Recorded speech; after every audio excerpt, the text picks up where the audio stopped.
My lectures will in general not be a repeat of your book, but they will be complementary to the book. The book will support my lectures, and my lectures will support the book.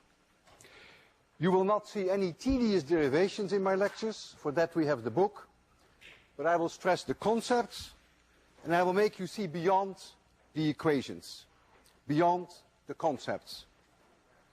I will show you, whether you like it or not, that physics is beautiful. And you may even start to like it. I suggest you do not slip up, not even one day. 802 is not easy. We have new concepts every week, and before you know, you may be too far behind. Electricity and magnetism is all around us. We have electric lights, electric clocks, we have microphones, calculators, television, VCRs, radio, computers. Light itself is an electromagnetic phenomenon, as radio waves are.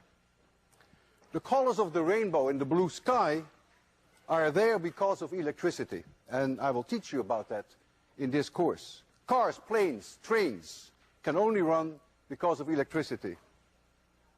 Horses need electricity because muscle contractions require electricity. Your nerve system is driven by electricity. Atoms, molecules, all chemical reactions exist because of electricity. You could not see without electricity. Your heart would not beat without electricity. And you could not even think without electricity, though I realize that even with electricity, some of you may have a problem with that.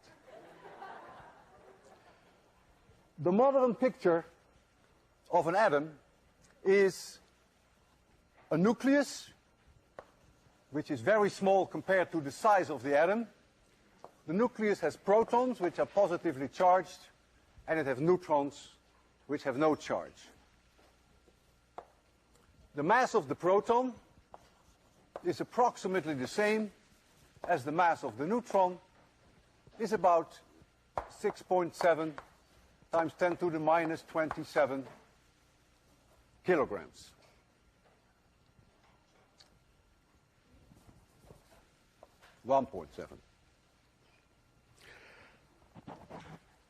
The positive charge is here with the nucleon, with the neutrons, and then we have electrons in a cloud around it. And if the atom is neutral, the number of electrons and the number of protons is the same. If you take one electron off, you get a positive ion. If you add an electron, then you get a negative ion. The charge of the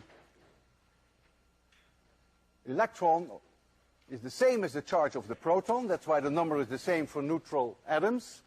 The mass of the electron is about 1,830 times smaller than the mass of the proton, is therefore negligibly small in most cases. All the mass of an atom is in the nucleus. If I take 6 billion atoms lined up, touching each other, I take 6 billion because that's about the number of people on Earth, then you would only have a length of 60 centimeters. Gives you an idea of how small the atoms are. The nucleus has a size of about 10 to the minus 12 centimeters, and the atom itself is about 10,000 times larger, the cloud of electrons, which is about 10 to the minus 8 centimeters. And if you line 6 billion of those up, you only get this much. Already in 600 BC, it was known that if you rub amber, that it can attract pieces of dry leaves. And the Greek word for amber is electron. So that's where electricity got its name from. In the 16th century, there were more substances known to do this. For instance, glass and sulfur. And it was also known and written that when people were bored at parties, that the women would rub their amber jewelry and would touch frogs, which then would start jumping of desperation, which people considered to be fun, not understanding what actually was happening to the amber nor what was happening to the frogs. In the 18th century, it was discovered that there are two types of electricity. One if you rub glass, and another if you rub rubber or amber for that matter. Let's call one A and the other B. It was known that A repels A and B repels B, but A attracts B.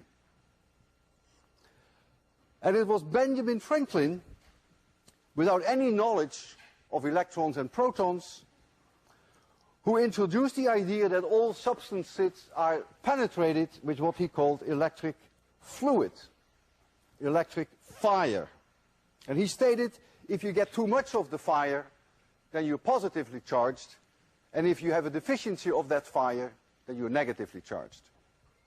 He introduced the sign convention, and he decided that if you rub glass, that is an excess of fire, and he called that, therefore, positive. You will see later in this course why this choice, he had 50% chance, is extremely unfortunate, but we have to live with it.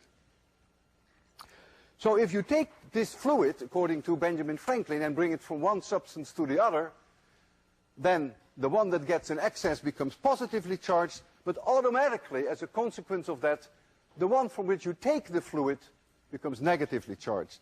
And so that's the whole idea behind the conservation of charge. You cannot create charge. If you create plus, then you automatically create minus. Plus and plus repel each other, minus and minus repel each other, and plus and minus attract. And Benjamin Franklin, who did experiments, also noticed that the more fire you have, the stronger the forces. The closer these objects are to each other, the stronger the forces. And there are some substances that he noticed which conduct this fluid, which conduct this fire, and they are called conductors.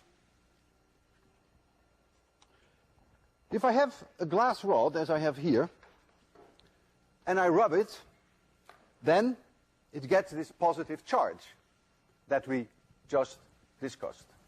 So here is this rod, and I rub it with some silk, and it will get positively charged. What happens now to an object that I bring close to this rod? And I will start off with taking a conductor. And the reason why I choose a conductor is that conductors have a small fraction of their electrons which are not bound to atoms, but which can freely move around in the conductor. That's characteristic.